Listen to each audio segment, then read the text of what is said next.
नमस्कार दोस्तों, तो स्वागत है आपका मेरे चैनल रिटेल के ज्ञान में। तो पिछली वीडियो में मैंने आपको बताया था कि मैं अगले वीडियो में आपको केपीआईज़ के बारे में बताऊंगी। तो आज हम बात करने वाले हैं केपीआईज़ के बारे में, मतलब कि रिटेल का वो हथियार जो मतलब अगर इंसान चला दे तो उसकी सिलेक्शन पक्की है। तो आपको मैं बताने वाली हूँ रिटेल में जो पूछने वाला हमारा दूसरा जवाब जो हमें एचआर पूछते हैं। सबसे पहला सवाल तो हमें ये पूछते हैं कि आप अपना सेल्फ इंट्रोडक्शन दें, तो जो कि हम अपना कॉन्फिडेंटली दे सकेंगे। अपना जैसे भी हम यूट्यूब से सीखेंगे या कोई हमारा फ्रेंड हमें सिखाता है या कुछ, वो सीखना इतना मुश्किल नहीं है। वो आप यूट्यूब से उसको कॉपी पेस्ट करके भी उसको याद कर सकते हैं, तो वो ईज़िली आप उनको बता सकते हैं।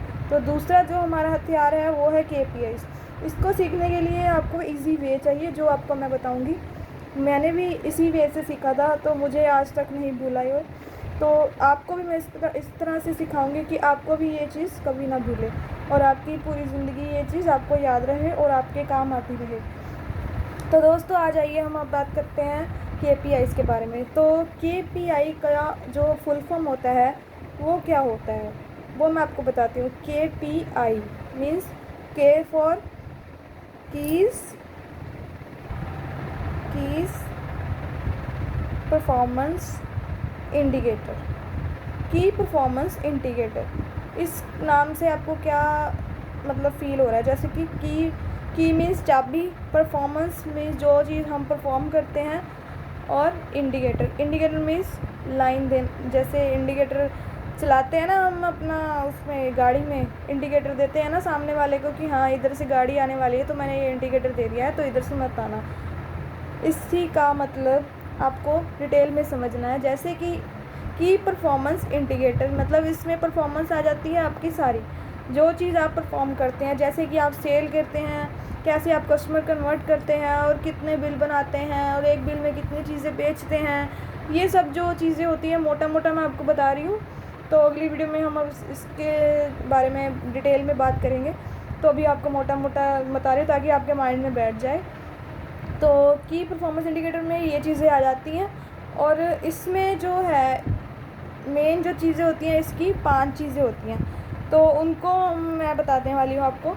और जो इनकी 5 चीज़ें हैं, जैसे कि हम जब स्टोर पे जाएंगे, अगर हमारी सिलेक्शन हो जाती है तो हम सबसे पहले वहाँ पे क्या करेंगे? सेल करेंगे।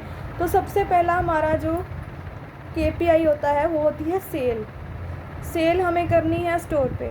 सबसे पहला होता है सेल। दूसरा होता है हमारा सेल कैसे होगी? अगर हम कस्टमर को कन्वर्ट करेंगे तभी तो सेल होगी ना। अगर हम कस्टमर को बेच ही नहीं पाएंगे तो सेल कैसे होगी? तो दूसरा हमारा हो गया कन्वर्जन, कि हमने सेल करी है कस्टमर को कन्वर्ट करके, सेल कन्वर्जन। उसके बाद हमारा आता है एटीवी। एटीवी मतलब एवरेज ट्रांजैक्शन वैल्यू। हमने सेल करनी है, कस्टमर को कन्वर्ट करना है, और उसको कन्वर्ट के बाद उसको क्या करना है? एवरेज ट्रांजैक्शन वैल्यू, उसके बिल की जो वैल्यू होती है हमने वो देखनी है एटीवी से। तो तीसरा हमारा हो गया एटीवी, और चौथा हमारा हो गया यूपीटी। इसको हम बास्केट साइज़ भी बोल देते हैं। और आईपीटी, आईपीटी मीन्स आइटम पर ट्रांजैक्शन। आइटम पर ट्रांजैक्शन। एटीवी का मतलब होता है एवरेज ट्रांजैक्शन वैल्यू, और यूपीटी का मतलब होता है यूनिट पर ट्रांजैक्शन। इसको हम 2 चीज़ें और बोल देते हैं यूनिट पर ट्रांजैक्शन को। एक तो बोल देते हैं हम इसको बास्केट साइज़, और दूसरा हम बोल देते हैं इसको आइटम, आईटीपी मतलब आइटम पर ट्रांजैक्शन। और फिर हमारा आ जाता है 5वां, ये है हमारा ASP. ASP means average selling price.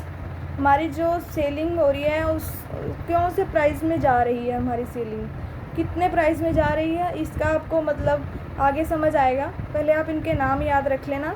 पहला हमारा हो गया सेल, दूसरा हमारा हो गया कन्वर्जन, तीसरा हमारा हो गया एटीवी, और चौथा हमारा हो गया यूपीटी, और 5वां हमारा हो गया एएसपी। ये 5 चीज़ें आपने याद रखनी है। आप ये लिख भी सकते हैं, लिख के भी आप उनको याद कर सकते हैं। अगर आप ऐसे मुँह ज़बानी याद कर सकते हैं तो बहुत अच्छी बात है। अगर आप लिख के उनको याद करेंगे तो आपके माइंड में बैठ जाएगी और फिर आपको भूलेगी नहीं। और मेरा मानना तो यही है कि आप इनको लिख लें, जैसे मैंने बोला है। जो 5 चीज़ें, ये 5 पॉइंट आप इनको याद रख लो, कि कौन कौन सी हमारी KPIs होती हैं। जब वो हमें इंट्रोडक्शन में पूछते हैं आपको KPIs के बारे में क्या पता है, तो आपने उनको क्या बताना है, यस हमें KPIs के बारे में पता है। तो वो बोलेंगे बताएं हमें कि KPIs कौन कौन सी होती हैं। तो हमने उनको ये बताना है कि KPIs जो होती हैं हमारी होती है जैसे conversion, sale, ATV, UPT and ASP, ये हमारी KPIs होती हैं। इस मतलब यहाँ तक हमारी बात ख़त्म नहीं हो जाती दोस्तों, क्योंकि इनके जो होते हैं फार्मूले भी मैं आपको अगली वीडियोस में बताऊंगी। इनके फार्मूलों को याद रखना बहुत ज़रूरी है, क्योंकि जो हमारे HRs होते हैं वो हमें ये भी बोल सकते हैं, ये लो कॉपी पेन और हमें ATV का फार्मूला लिख के बताओ क्या होता है, या UPT का फार्मूला क्या होता है ये लिख के बताओ, या कन्वर्जन का क्या होता है इसका लिख के बताओ। तो अगर आप उनको याद करके जाएंगे तो आपको तो कोई दिक्कत आएगी नहीं, और उनको कॉन्फिडेंट हो जाएगा कि हाँ आपको इन चीज़ों का पता है। तो आप अच्छे से सेल भी कर पाओगे, कस्टमर कन्वर्ट भी कर पाओगे, और अपना ATV भी सही रखोगे, बिल भी बड़े बड़े बनाओगे। और UPT मीन्स आप एक बैग में 3-3 4-4 चीज़ें बेचने के काबिलियत रखते हैं। तो ये चीज़ का उनको कंफर्म हो जाता है, तो जिससे वो आपको सिलेक्ट कर लेते हैं कि आप सेल भी अच्छी कर लोगे, आप कस्टमर को कन्वर्ट भी कर लोगे, आपको पता है KPI के बारे में, और आपके ATV भी अच्छी रखोगे। ATV मीन्स आपका जो बिल होगा वो बड़े बड़े आप बिल बनाओगे, जैसे 16, 15, 20 हज़ार, 50 हज़ार, कई बंदा तो लाख के भी मार लेते हैं। तो ऐसे जो है आप बिल बना सकते हैं, इतनी आप में काबिलियत है, तो आपको वो सिलेक्ट कर लेंगे आसानी से, बिना कुछ सोचे, बिना कुछ डाउट किए आप पे।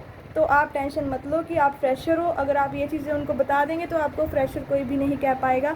अगर आप उनको ये भी बता देंगे कि आपने एक शॉप में काम किया हुआ है, आपने किसी फ़ैशन डिज़ाइनर का कोर्स किया हुआ है, या आपने कुछ फ़ैशन का जो है अपना किसी फ़ैशन ब्रांड में लोकल चाहे किया हुआ है, आपने जॉब किया हुआ है लोकल ब्रांड में किसी में, तो तब भी वो आपको सिलेक्ट करके अच्छी सैलरी आपको पे करेंगे। जैसे कि आप 15-16 हज़ार की मैंने बात की थी, तो इससे कम तो वो आपकी कभी भी नहीं लगाएंगे।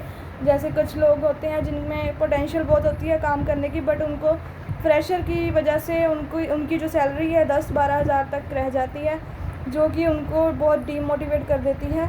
तो वो सोचते हैं कि मैं तो इतनी काबिलियत रखता हूँ पर मुझे इतनी कम सैलरी क्यों हो रही है। क्यों? इसी ही वजह से दोस्तों कि आप उनको सवाल जवाब देने में नाकामयाब हो जाते हैं कहीं ना कहीं। और जिसको कुछ आता ही नहीं होता, तो वो ये चीज़ों का जवाब दे के, वो चाहे वो मतलब इतना एक्सपीरियंस वाला बंदा भी होता है ना, मतलब वो काम नहीं करने वाला बंदा होता, वो एक्सपीरियंस को देख के, उसके KPIs को देख के उसको रख लेते हैं।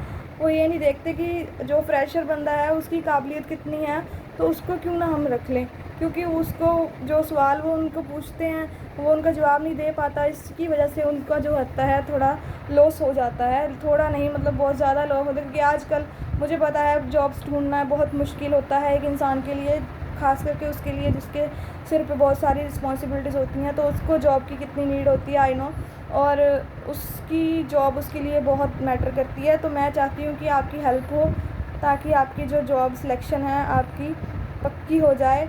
आपको उस चीज़ को बस याद रखना है जो मैं आपको बता रही हूँ, ये चीज़ आपके लिए बहुत हेल्पफुल रहेगी दोस्तों। तो आगे अगली वीडियो में मैं आपको इनकी डिटेल बताऊँगी KPIs की। अभी मैंने आपको ऑप्शंस बताई है, बस ये ऑप्शंस आप अभी याद रखना। और अगली वीडियो में मैं इनके फॉर्मूले भी आपको बताऊँगी, तो इनका क्या मतलब है मैं वो भी बताऊँगी, और ये कहाँ पे आपको यूज़ करनी है वो भी बताऊँगी। ठीक है दोस्तों, तो मेरी वीडियो अच्छी लगी हो तो प्लीज़ लाइक करना, शेयर करना और सब्सक्राइब भी कर देना दोस्तों। धन्यवाद।